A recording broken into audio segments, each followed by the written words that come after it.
Hello, আসসালামু আলাইকুম। আজকে আমি ব্রয়লার মুরগির ডিমের চেয়েও কম দামে ব্রয়লার মুরগির বাচ্চা কিনলাম। তো এই বাচ্চাগুলো সুস্থ নাকি অসুস্থ এই ভিডিওর মধ্যে আমি আপনাদেরকে জানাবো, এবং এই বাচ্চাগুলো কেন কোম্পানি এত অল্প দামে বিক্রি করে দেয় তাও আমি আপনাদেরকে এই ভিডিওর মধ্যে সম্পূর্ণটা জানাবো। তো পুরো ভিডিওটি না টেনে শেষ পর্যন্ত দেখুন, আশা করছি আপনাদের কাছে অনেক ভালো লাগবে। তো বন্ধুরা, আমি সর্বপ্রথমে আপনাদেরকে জানিয়ে নেই আমি এই মুরগির বাচ্চাগুলো কত টাকা পিস কিনেছি। তো এই মুরগির বাচ্চাগুলো আমি 10 টাকা পিস কিনেছি, যে দামে বর্তমানে ব্রয়লার মুরগির ডিমও কিনতে পাওয়া যায় না। আর হইতেছে আমি মুরগির বাচ্চাগুলো ফেরিওয়ালার কাছ থেকে কিনেছি, আর ফেরিওয়ালারা যেই কোম্পানির কাছ থেকে এই মুরগির বাচ্চাগুলো নিয়েছে তারা নিয়েছে 2 থেকে 5 টাকার মধ্যে।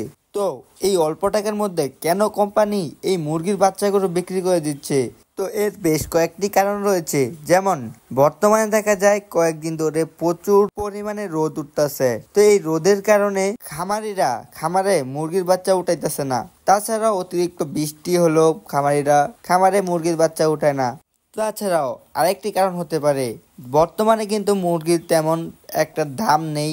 130 থেকে 40 টাকা কেজি ব্রয়লার মুরগির দাম। আর এই টাকায় খামারিরা মুরগি বিক্রি করে খামারিদের তেমন বেশি লাভ থাকে না, তাই খামারিরা খামারে মুরগি উঠাইতেছে না। তো আমি আরেকটা বিষয় যে ধারণা করি, এটা আমার ব্যক্তিগতভাবে আমি আপনাদেরকে বলি, হয়তো অনেক কোম্পানিরা সিন্ডিকেট করার জন্য এটা করে থাকে। বর্তমানে অল্প দামে মুরগির বাচ্চাগুলো বিক্রি করে সরকারকে দেখাবে তাদের অনেক টাকা লস হইতাছে, তারপর তারা পুরো বছর বেশি দামে মুরগির বাচ্চা বিক্রি করে তাদের মুনাফার হারটা অনেক অংশে বাড়িয়ে নেবে। তো বর্তমানে কিন্তু 10 টাকা হলো, কিছুদিন পরে একটা মুরগির বাচ্চা 70 টাকা, 80 টাকা, 100 টাকা পিছু কিন্তু যায়, যেটা কিন্তু কেউ অস্বীকার করতে পারবে না। তাই আমি আমার ব্যক্তিগতভাবে আমি ধারণা করি যে কোম্পানিগুলো সব একসাথে মিলে সিন্ডিকেট করে এই বাচ্চার দামটা কমাইয়া জনগণ এবং সরকারকে দেখাইতেছে তাদের অনেক টাকা লস হইতাছে।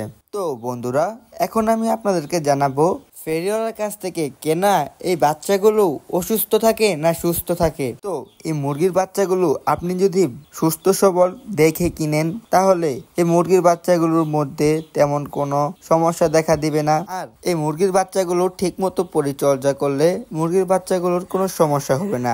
আর আমি কিন্তু 1 বছর আগেও এরকম ফেরিওয়ালার কাছ থেকে মুরগির বাচ্চা কিনে পালন করছিলাম। তো আমি আল্লাহর রহমতে 10টির মধ্যে 10টি বাচ্চাই কিন্তু বড় করতে পারছিলাম।